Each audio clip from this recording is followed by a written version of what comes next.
Hi friends, welcome to another Pinterest 30-day challenge, and I'm just going along here with these bugs. I saw these cool looking bugs on Pinterest, and I thought I wanted to try this out. What my goal is to do things I thought was really cool and I want to try out, and sometimes you just put things to the side and you don't necessarily get to them. But this challenge is kind of helping, I think, me get to the things that I want to get to, so that I'm putting to the side. So on your Pinterest, when you pin things and that kind of thing, you got that pile that you never get to. Well, this is it. Get it done. So I am folding these. I'm using some scrap paper here, and I'm just making marks about how big I want my bugs. I think they were like a half inch, and then I was cutting them a full inch, I believe. Or a couple inches, and I think it was a full inch, and making where they have the center that kind of bends. That's got my lines in there that I just did. My can't think of the word. It's too early. Anyways, and I am waiting for more butterflies to come out, guys. I totally made this video and 4 butterflies or 3 butterflies came out of their chrysalis. It's crazy. Anyway, and isn't this kind of funny? I'm doing bugs and my butterflies are coming out of their chrysalis. So here I'm now, this on the fold mark there, that's what I did, the impression there. I'm putting little dots and that kind of thing, and just trying to get the colors in there. Gotta shake that one up. And then I'm going to fold it up and get my impression that's just kind of like symmetrical, and that's what I'm going for with these strips. Trying to get it where I'm getting these symmetrical type colorings, and that's how I started off. So that's what I'm going for. So I got these strips to do that. So I'm just adding different layers of colors and different design. This one I just, like I said, just stuck the other one on top, but they're not going to look the same. They're still going to look totally different. So I'm just doing little color blobs. Fold it, and you could do this big paper, but I thought small strip, I won't use so much paint, and I can know about the size I want to cut it and not go too big to this, over. For me, that's how I was working. It was like, it works for me. Drying it off, I'm going to be adding more paints, using my little stylus to dot some paint on and that kind of thing, and that's what I'm going to do. I'm going to continue that, and you guys can watch for a little bit.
after this point, now I referred to my phone quickly to see the shape of the bugs that I want, and now I'm just kind of cutting away at these strips. See, now I'm not going to go crazy over the thickness of it. I'm not going to have to cut them down too much after. And I'm just going over to where the size that I want, and now I got the designs going. So I'm just snipping out. I'm not even looking at what I'm cutting because I want it to be a total surprise. I'm folding the white paper out and I'm just cutting my designs or my shapes.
At this point now I'm deciding like how to make the body part underneath, the black legs and the head.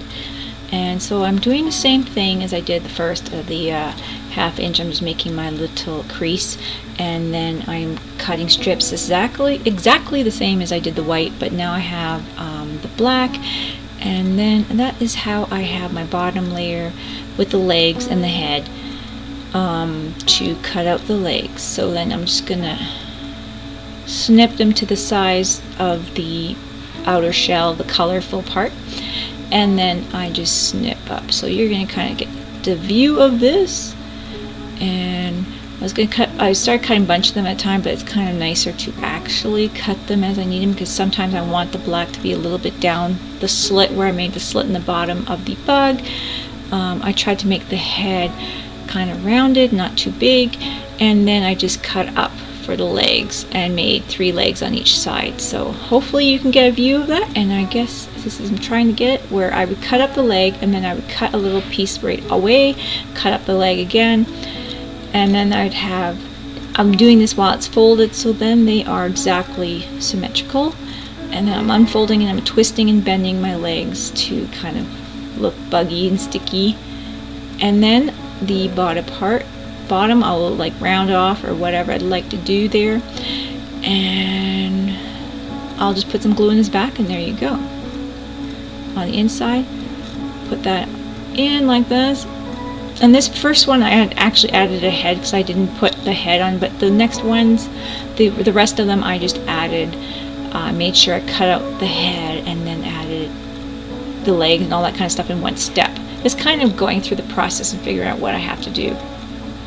All the antennas though, they were separate, and I just cut them separate and then glued them on after. So I did bend them the same, the paper, and then they were symmetrical again, same size of everything, and open them up and put them on their little heads, and their little antennae look totally cool. So this is what I've gone through here. The first one of course looks a little more detailed because I had to do the head and the body separate, just because I didn't figure that part out yet. But you'll see, I do a few of these on, I was going to stop here, but then I do a few of these just to show you how to do them a little better. The first one's always a test.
As you notice, by this time Carly woke up. It was probably 7 a.m.